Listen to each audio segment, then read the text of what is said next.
The occupiers are amassing forces for a spring offensive in the Pokrovsk direction. This was reported by the 7th Rapid Response Corps of the Air Assault Forces of the Armed Forces.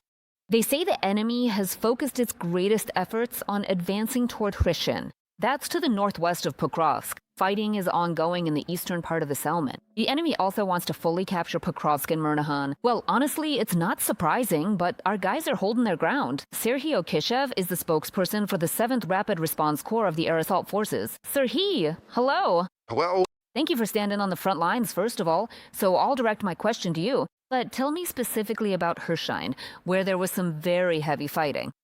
Why is this settlement important? Not just because our people are there, well, and also because you're waiting for a plus sign and a purple check mark at the end of the message. But why is this settlement strategically and tactically important? Yes, the strategic importance of this particular settlement cannot be overstated. First of all, because of the critical logistical considerations and the complex network of supply lines.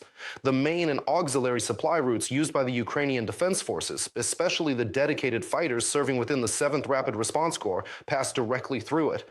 And secondly, once again, it is about the significant tactical advantage provided by the surrounding commanding heights.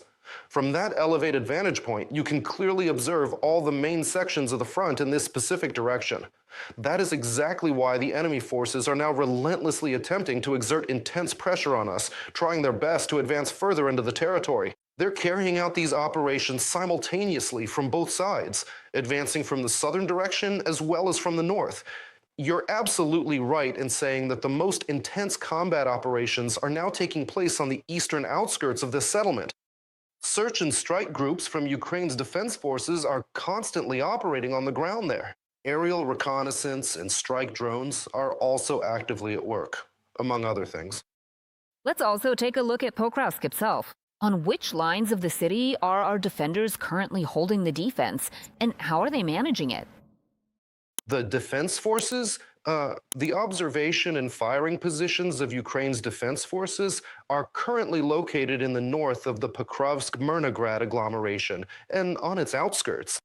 Search and strike groups are also extremely active and operating once again in the territories to the north of both Pokrovsk and Myrnograd.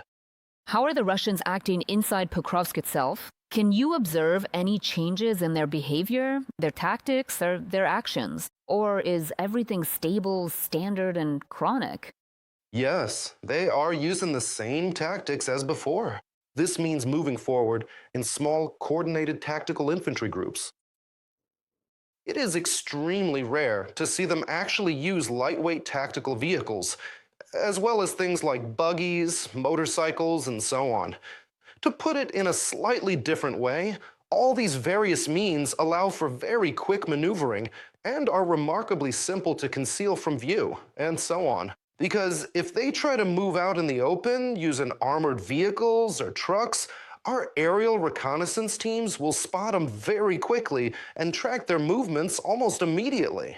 And then the powerful artillery of the Ukrainian Defense Forces swiftly enters the field of operation, working in close coordination with strike drones to effectively disable or destroy every single piece of that heavy enemy equipment.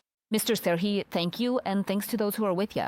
Hotter than hell. You couldn't paint it in a movie or describe it in literature.